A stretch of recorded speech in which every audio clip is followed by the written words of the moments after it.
মামা, কেমন আছো? ভালো আছি। আপনি কেমন আছেন? আমি ভালো আছি। নতুন নতুন বই কিনতে আইছে অনেকগুলা।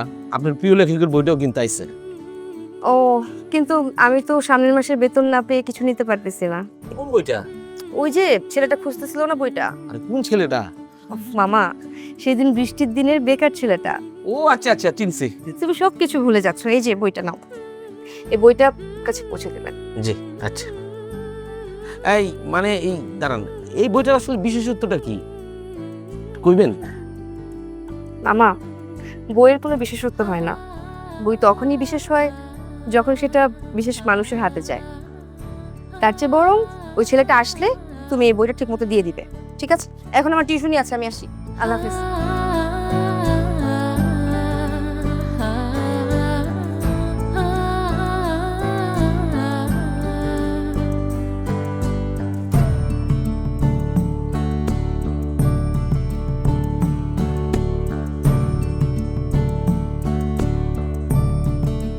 কি অবস্থা সাইফুল ভাই, কেমন আছেন? ভালো আছি শুরু ভাই, তুমি কেমন আছো? আর অবস্থা কোনো কুল কিনারা পাইতেছি না। চাকরি বাকরির অবস্থা ভালো না। শুরু ভাই, তুমি একটা কাজ করো, তুমি একটা চায়ের দোকান দিয়া বহো। এই সারাদিন পরে তুমি ১,০০০-১,২০০ টাকা পাইবা পকেটে। ভালো থাকতে পারবা, শুরু করবা। আমিও তাই ভাবতেছি, এমন কিছু একটাই করা লাগবে। যাই হোক, তোমার কাছে এই মাসের কারেন্ট অ্যাফেয়ার্সটা আসছে? আরো ৩ দিন লাগবো। আর এত চাকরির খবর নিয়ে লাভ কি তোমার? কোন তো ইন্টারভিউ দিলা না, খালি ইন্টারভিউ দিলা আর আইলা আর চাকরির পত্রিকা কিনলা, একটা তো চাকরি হইল না তোমার। চাকরি তো মামা বাড়ির মুয়া, কইলাম আর হইল। চাকরি বইব কেমনে? তোমার কাছে একটা ঠিকঠাক বই পাওয়া। ও শুক্র ভাই,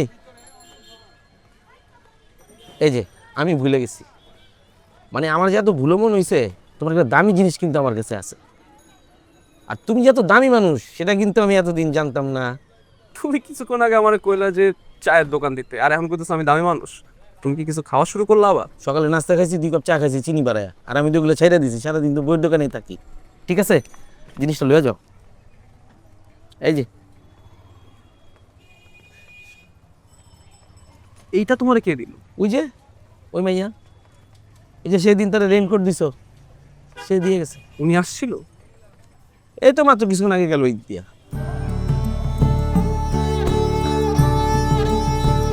আমি বুঝলাম না একটা জিনিস, যখনই ওই মাইয়া আহে তুমি থাকো না, আর তুমি এলে ওই মাইয়া থাকে না।